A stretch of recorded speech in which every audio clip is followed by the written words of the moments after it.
All right, ladies and gentlemen, I think it's time for us to have a bit of a discussion today about what I consider to be one of the worst parts of Genshin Impact's monetization. And that is these devs' tendencies to go ahead and, instead of actually fix the baseline game itself, they ship fixes to the game's mechanics and combat through their limited characters and banners. I think the first and probably the biggest example of this is a bunch of units. Think like your Navias or think like your Escoffiers, the ones that are going ahead and repurposing reactions, repurposing elements, and just making them better and actually feel good to use. And the only way to feel that goodness is to, of course, spend the time playing, farm the pulls, or just pay some money. And that's why I think Genshin Impact doesn't want you to have fun for free, because you don't. And let's hear from Glaive about why that's the case. So I sat down to watch the Genshin 5.8 livestream as I usually do, and this time I don't know why, but after playing through 5.7, I was actually quite optimistic. I was looking forward to this update, I'm gonna be so honest, bro. It is their yearly summer event. It is usually a paradise for more casual players like me, and I love a happy, straightforward update. And for a lot of it, the livestream delivered on that feeling. The new resort area looks incredible, the event seemed genuinely fun, and it's undeniable that this is a very, very stacked patch in terms of content.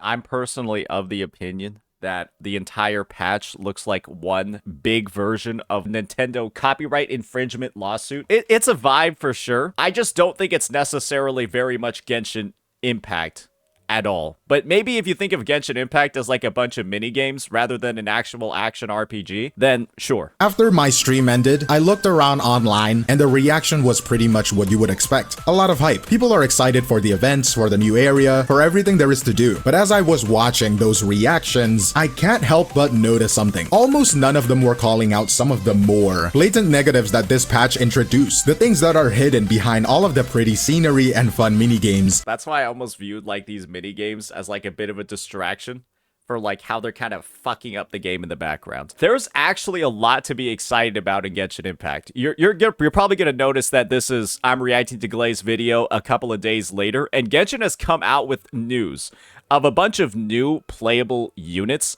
or who many are assuming to be playable, right, related to the Nod Cry roster. And instead of being completely excited for all of these new releases, I'm just thinking about, in the back of my head, how are they going to fuck up the game like her? Because Ineffa is one of those units that, instead of fixing the game itself, she fixes the game. She fixes Electro Charge. And it just leaves you wondering, are these new characters going to do the exact same thing? That is what we're going to talk about today, because behind the stack content, there are a few decisions that feel like a significant and frankly, a worrying step in the wrong direction for the game. Let's get into it. So let's start with the most immediate part of the live stream, the new character, Ineffa. Now, looking at her design, there is a feeling that something is missing. It is not about whether you personally like it or not, okay? You can enjoy the character all you want, but it's about the standard it is being held to. We're in an era with some truly incredible examples of robotic or artificial characters in our media. Think of 2B from Nier Automata, or Lucy from Cyberpunk Edge Runners, or even Vivi from the anime Vivi. These are characters with designs that are memorable, distinct, and highly detailed. A lot of people say that this unit looks like a 4-star, and I'm going to be honest, I can see where they're coming from. Not because like, oh, I just hate this unit because she's introducing a paywalled mechanic. I just think she looks kind of boring. I feel like she looks kind of uninspired. The number one character that she reminds me of from Wuthering Waves is Mia, an NPC. He set a very high bar. So when a design like Ineffa here is presented as a premium character, you have to ask, what was the standard being aimed for here? There seems to be a disconnect between the standards players have come to expect and what was ultimately delivered. I compare this robot to the units that we have been shown, and brother, it's like night and day. This is how they wanted to start off Nod Cry when these are the releases that they had in the chamber. That's how they want to start off Nod Cry, with a fucking whimper. When it was okay, yeah, aside from her, she's like, yeah, she's not that great. Like, they had so many other characters that they could have done to hype up this update and get it going, and they chose the fucking... You had Alice, you had all this, and you chose this lukewarm ass boring shit. It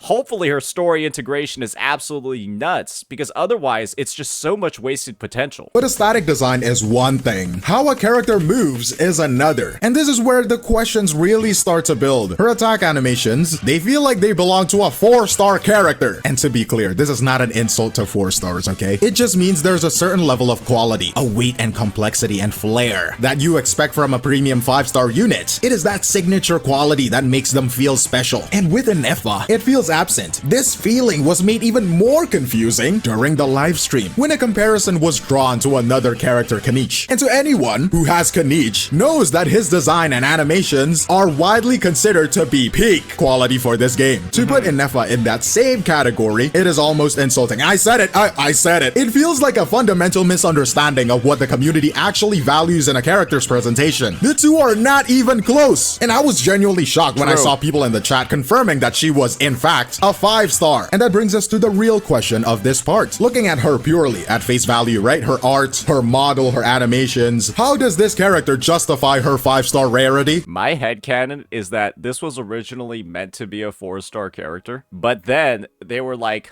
if we just turn her into a 5-star and then give her the electrocharge mechanic, can't we just sell her? Can't we just sell her as a 5-star? We give her the electrocharge mechanic.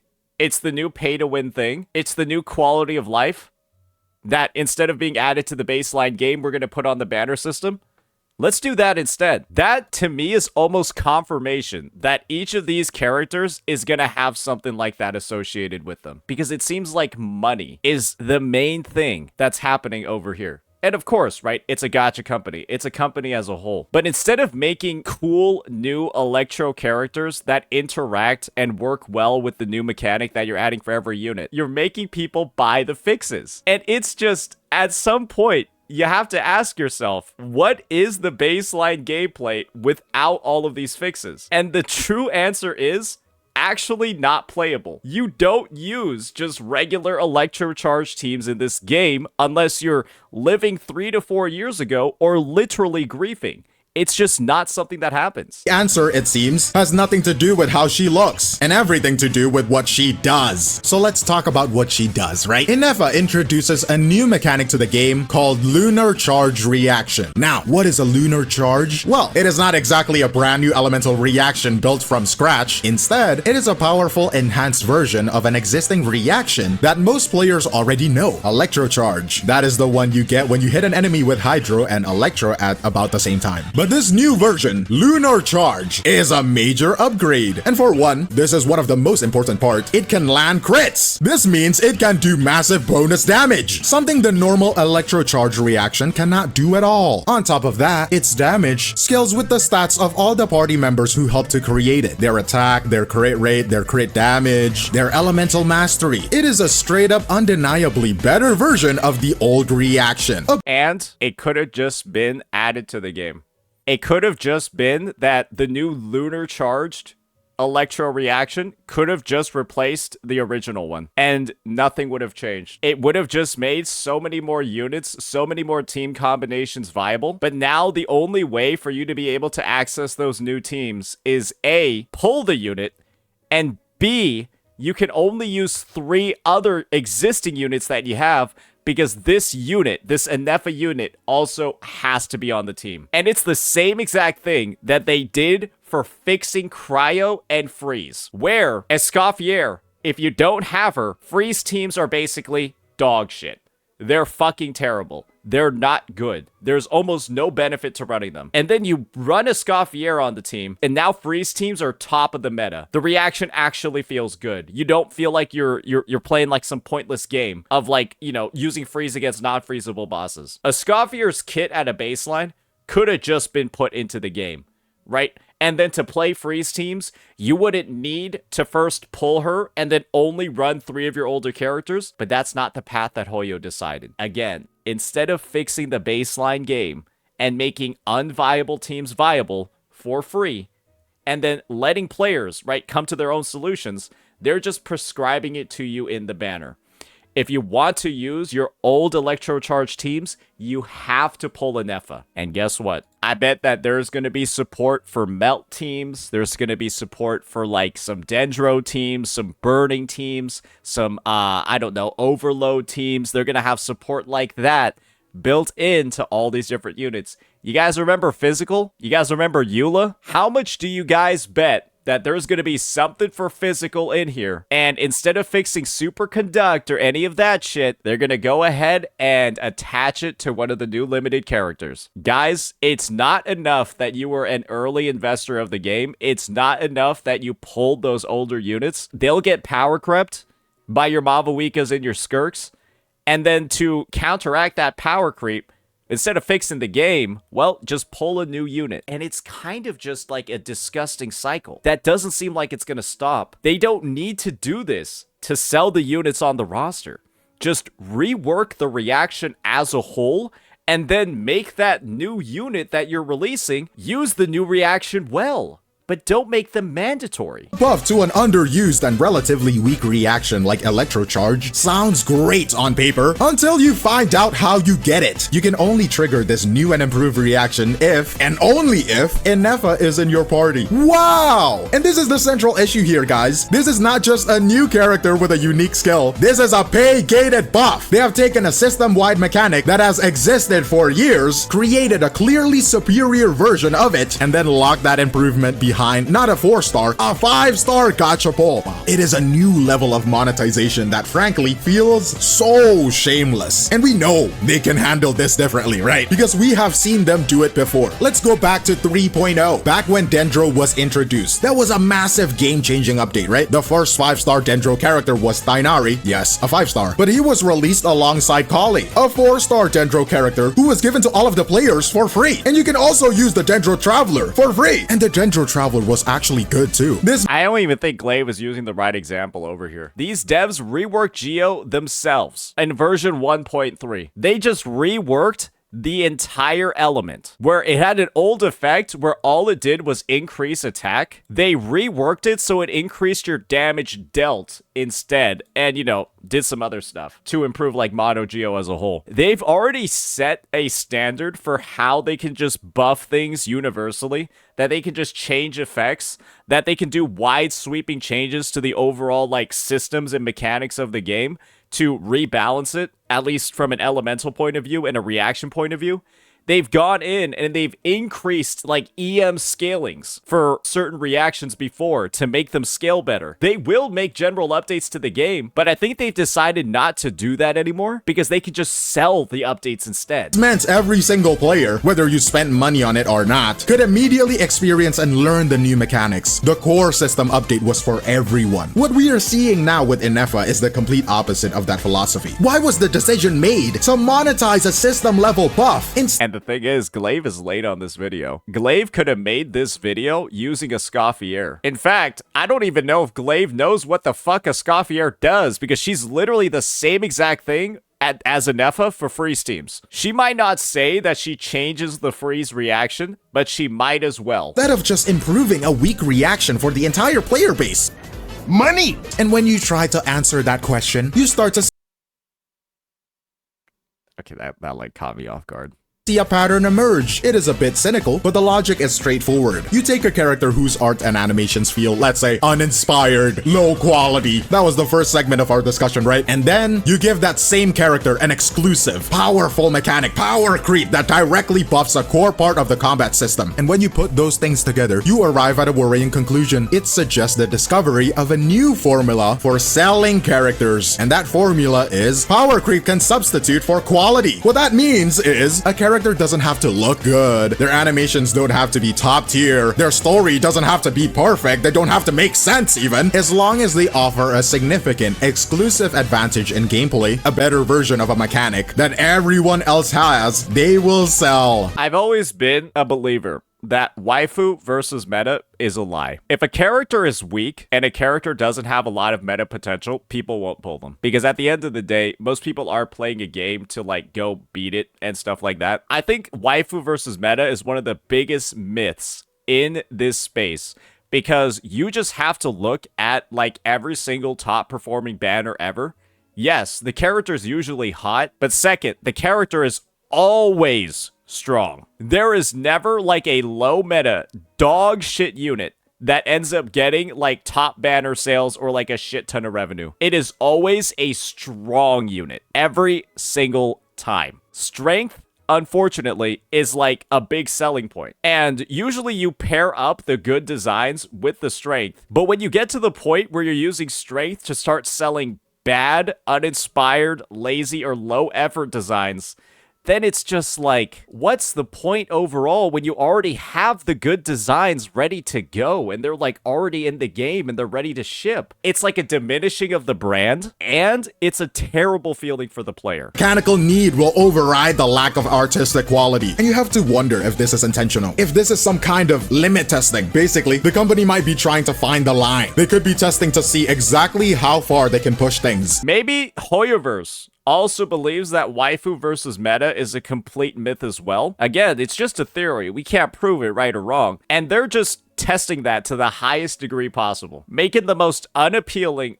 boring character, but then giving them the most cracked, insanely strong kid on the planet. And then just seeing how much money they make. If Ineffa does really well, like if she has really, really good sales because of how crazily she changes the landscape of the game and the hydro and electro elements, Hoyo's gonna do it again. Just like how Natlan units were able to sell despite the fact that they introduced some bullshit garbage, a little racist mechanic through Night Soul, but Mavuik and Solali is the best performing banner in the game's history. Or one of the best performing banners in the game's history, right? Hyper-specific, nationalistic team comps that require you to have other units from the same region to perform properly. And then people bought the fuck out of that. They bought the hell out of that. And guess what?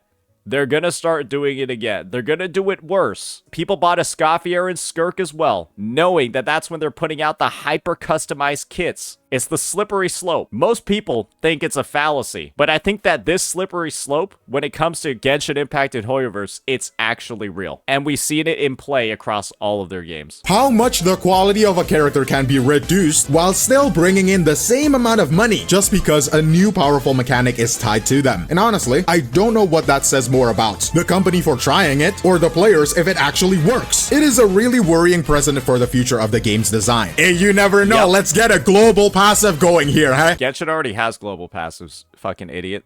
They just don't have global passives in combat. Has this dumb dude never refined a fucking polearm before and gotten his refund from Right End Shogun? Fucking dummy. Anyways, all of this is what makes the other half of this live stream so strange. Because after all that, after the questionable character design, the pay-gated mechanics, they showed us the new event area, and it looks absolutely phenomenal. I think it looks well designed. I just don't think it belongs in Genshin Impact. This shit it feels like I'm in a fucking Donkey Kong, Mario Party, Ultra Galactic, Rainbow Road, Rocky Road, Creamy Frosting game, okay? It's just, I'm here to fight things, brother. Looks so good. The art direction is beautiful. The events look genuinely fun. And the fact that it is a permanent addition to the map is huge. Undeniable win for the game. It is important to acknowledge that. To be able to look at the bad practices we just discussed and also see that the team is still capable of producing content that looks this good. But there is a layer of irony here that longtime players will immediately recognize. I mean, for years, Natlan has built up the lore as the nation of war. That's probably the other part that's really catching my disinterest in this patch is this entire theme park. It's taking place in the Nation of War.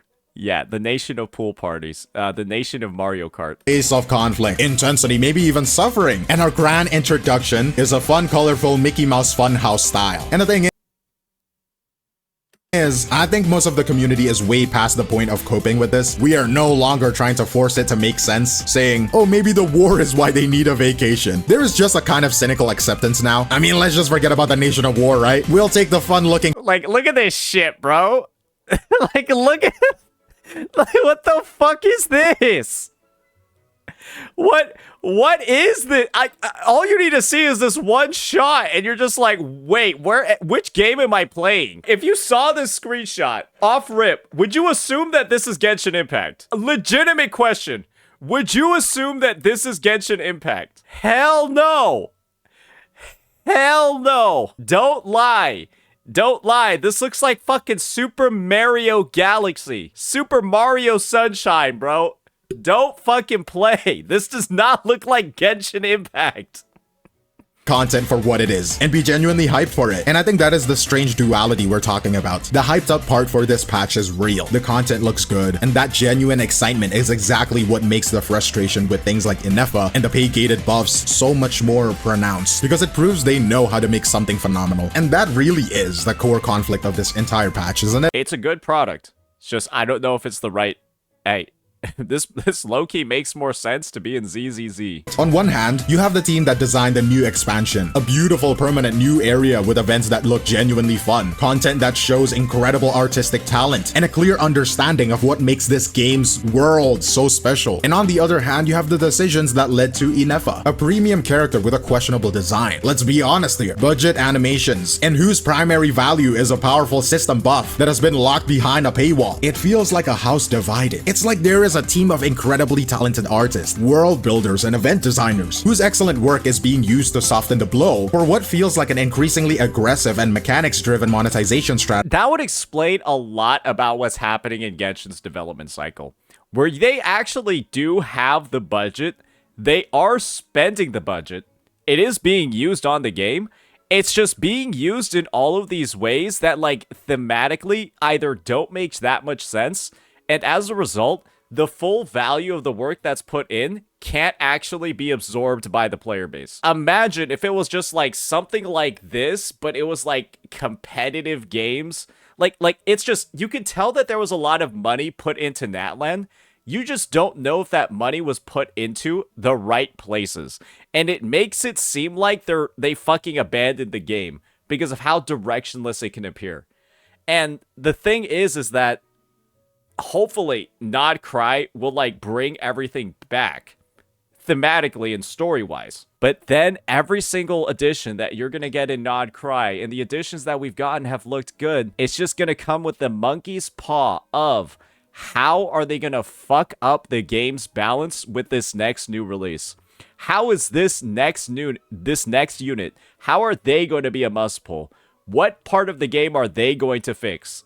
And will I need them to have fun in the game still? It's not a matter of, are they a must pull because they're strong? It's a matter of, are they a must pull because they fix a core game mechanic that has been ignored for years? And, like, honestly, that's what it feels like the game is becoming now. From another department entirely. The good content makes the bad decisions easier to swallow. And that is the central conflict that I think I'm feeling right now. So I will leave you with this question. Where do you draw the line between a new character-specific mechanic and a system-level buff that has been locked behind a paywall? Let me know your thoughts below, but thanks for watching. And that is all from me, Glaive Keo, and I will see you in the next one. Cheers! I think it's a terrible idea. I think that every single character-focused mechanic that fixes an element should just be added to the baseline game and removed from the kit. And then the new character should simply work and be designed with the fix. Freeze should have a Scoffier's passive at a baseline. If a boss cannot be frozen and the reaction effectively does nothing, the reaction at a baseline should reduce the cryo and hydro resistance of the boss if it's not doing anything, because a Scoffier is the only way that freeze teams are playable. Electrocharge literally does not deal fucking damage. Electrocharge's only meta relevance is passively occurring in the background by accident in Hyperbloom teams. And that is like the only situation where Electrocharge is used as like a tertiary reaction that you're doing without even thinking about it in Dendro Hyperbloom teams. And now you have like all these new units coming out that fix them, give them meta relevance, make all these different team combinations usable, but you gotta pay hundreds of dollars to use them. And it's just, at some point, you gotta be like, brother, why do you have to paywall everything? Why do you have to paywall everything when you can just give us a reason to pull the character, even with the rework of the element? It's easy. Surely it's not that hard. Genshin characters have 4 fucking abilities. Less than you can count on one hand. That's how many abilities Genshin Impact characters have. It can't be that complicated. That'll be that. As you can tell, I do feel strongly about this matter, and I would only feel this strongly about the matter if there was actually good stuff that's being weighed down by the bullshit. And believe me, there's a lot of good stuff over here that's weighed down by the BS that Hoyo is always doing. Let me know what you all think, ladies and gentlemen. Peace.